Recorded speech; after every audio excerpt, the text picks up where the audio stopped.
Vatsimpana et Dieu Pasteur RATINARIVO Rabarijaona. Aoka iombavaka sy tompoko.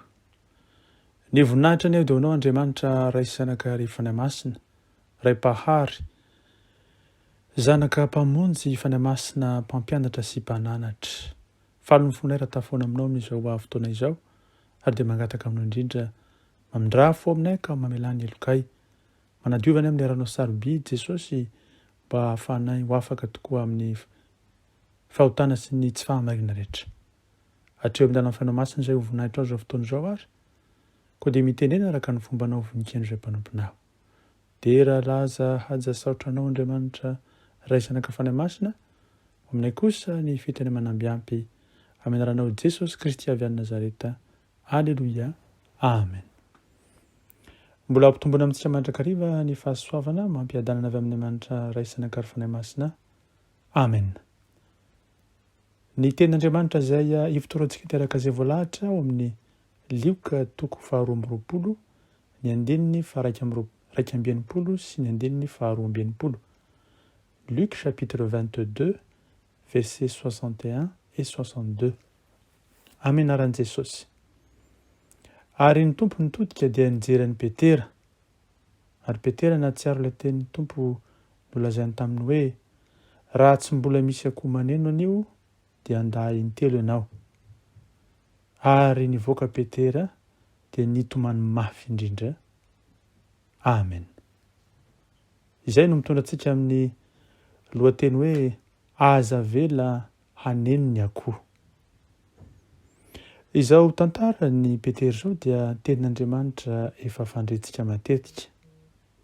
Aniny tompo dia mbola tonga miantrano ao anatin'ny fontsika tsirairay avy amin'ny alalan'izany tenin'izany. Manasanao hanolo ny anaran'ny Petera amin'ny anaranao. Mba tsaroantsika moa fa isy manao Petera ne ilay nifanina tamin'i Jesosy teo amin'ny farian'i Genesareta, nanarato niaraka tamin'ny mpianatra. Tsy nahazo trondro izy tamin'izay nandritra ny alina manontolo. Fa rehefa tonga kosa Jesosy dia nilaza taminy hoe, mandrosoa amin'ny lalina dia arotsao ny aratonao. Hitantsika rehetra ny vokatra azo fa ny lakana anankiroa feno azo andrano avokoa ka saiky nilentika. Ny arato efa nisitritra. Teo Petera ny ankohoka tamin'ny tany nanoloan'izany fanjonona mahagaga izany ka nilaza hoe, Tompoko, miala amiko fa olomeloko aho. Ao amin'ny Matio toko 5 atantsika izany. Azontsika tsoahina amin'izany hoe iza marina moa i Petera, ary sika rehetra koa mba ahoana. Impiry teo amin'ny fiainantsika no tsy efa naneo zava-mahagaga sy mahatalanjona tamin'ny fiainan'ny tsirairay avy Jesosy. Tsy efa impiry no nitritra tamin'ny fahagagana ny aratontsika. Mila hivadika ny sambokely-piainantsika tamin'ireo fitahiana maro samihafa izay nomeny.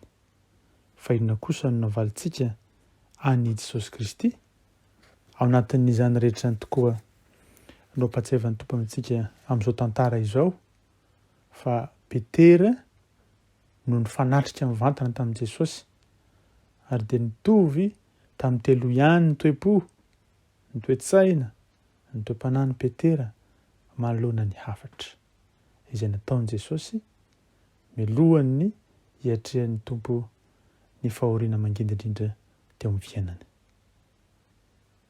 Mila mahatsiaro sika fa rehefa tonga eo amin'ny fanatrehan'Andriamanitra dia miseho mibaribary eo avokoa ho iza moa izaho sy ianao. Tsy misy azo afenina na dia ny kely indrindra aza.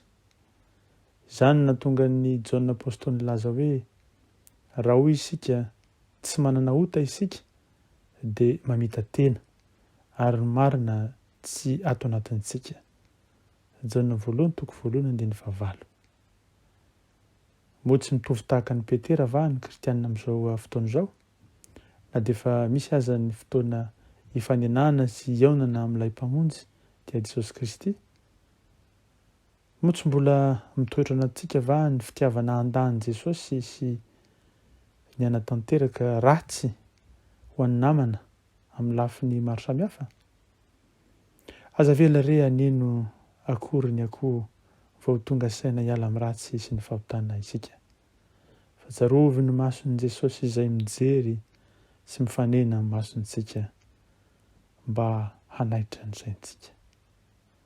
Aza mieritreritra hoe tsy mila mibebaka na koa hoe izany ve dia tokony hibebahana? Aza mody marenina na manampitsofina manoloana ny feon'ny akoho eny andalam-panamarina teny eny, fa matoa mbola mare ilay feo sy hira isika dia ny hamerina sy hitondra antsika eo amin'ny lalamarina no tanjon'Andriamanitra. Ry havana, mbola fotoana izao hanaovana todi-kivo, fotoana izay ilaintsika hifaninana amin'ny mason'i Jesosy izay mitondra famonjena ho an'ny tsirairay.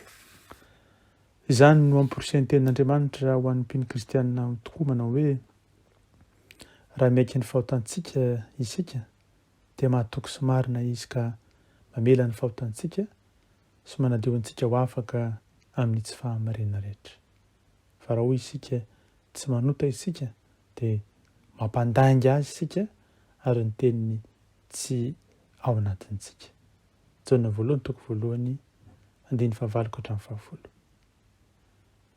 Hitantsika ny fahalemin'i Petera ry havana teto, ary tsy mbola nitsahatra naneho ny fitiavany an'i Jesosy Kristy sady nino azy, kanefa mbola malemy ara-panahy ihany ka tsy natohitra ny fakapana lehibe noho ny tsy nandraisany sy ireo mpianatra hafa ny fanahy masina ka natanteraka ilay fahateram-baovao.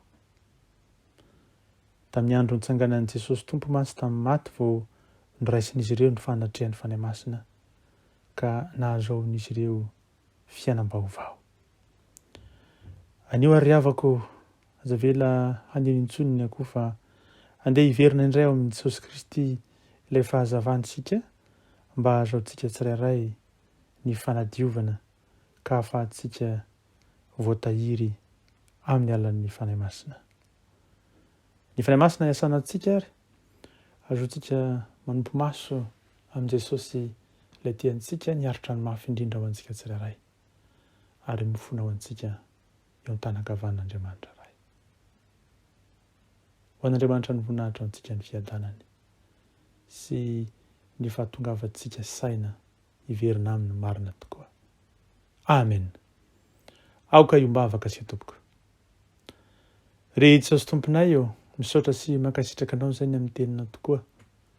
Tena mampatsiahy aminay fa na dia avo aza ny toerana efa nametrahana an'i Petera satria teo ambonin'ny vatolampy tokoa no naneranao amin'ny fiangonanao izay teny nambaranao taminy, nanovanao koa ny anarany ho lasa Petera fa tsy Simona intsony. Jesosy eo, izany no pirofo mivantana fa miovaova ra-olombelona ary rehefa tafasaraka aminao dia tsy mahefa nainona tokoa. Koa ankehitriny raha Tompo Jesosy dia mangataka aminao izahay, mahamialany aloka tsirairay avy noho ny fotoana rehetra izay nandaozanay ianao, namadianay ianao, nodinay tsy nahafantatra ny anaranao, tsy nasainay nijoro teo anatrehan'ny olona noho ny amin'ny enamaso, ny amin'ny tahotr'olombelona, ny hoe mampianatra ao anay.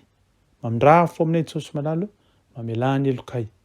Amin'ny toerana fotoana ity kosa, ampianaro izahay hitodika aminao tokoa, hibanjina ny tavanao Jesosy, ka sahy teny hoe tianay ianao, ary mangataka aminao koa izay ilay fanahy masina mahery ary tsy anatinay mba fanay mijoro vavolombelonao amin'ny fotoana rehetra, na aiza n'aiza misy anay, na amin'ny fotoana tsarotra, na amin'ny fotoana manahirana, na amin'ny fotoana ihany koa izay mety hampisy fakapana maro samihafa sy fizahanttoetra, hijoro marina tokoa mpanomponao ho mpianatra ao Jesosy. Tafindranao fanahy masina izay tanteraka izany satria raha molombelona dia tsy vitanay izany. Matoa kosa ny herin'ny fanahy masina Jesosy mba hiasa ty anatinay, hitantana anay eo ambanitry ny fahasoavanao, tonga ny tokoa ho mpianatrao, tonga ny tokoa ho vavolombelonao, ho fahazavan'izao tontolo izao sy ho fanasin'ny tany tokoa. amin'ny sisa rehetra raha Jesosy manalo dia ampianary rahay hifikitra aminao, hitady ny tavanao ary koa hiansonaranao amin'ny fotoana rehetra, indrindra amin'ny fotoana izay sarotra mety ralovanay. Misaotranao Jesosy no izany rehetra izany. Anao niterina ajanao ny voninahitra, ry Tompo sy mpanjaka ny mpanjaka, fa aminay kosa ny fitemana miampy. Fa soavanao Jesosy Kristy, ny fitiavanao Andriamanitra ray, ny hery sy ny fampiraisana ampianao fanay masina ny ho aminay sy n'andro mandrakizay. Koa mitany tokoa ny Tompo ka miaro anay, mampamirapiratra ny tavany aminay ny Tompo dia mindra fo aminay, manandratra ny tavany amin'ny Tompo dia manome ny fiadanana. Misaotra Jesosy manalo, manoroka ny tongotra masina zahay, ilay Tompo sy mpanjaka ny mpanjaka. Alleluia. Ho anao ny voninahitra Jesosy. Amen.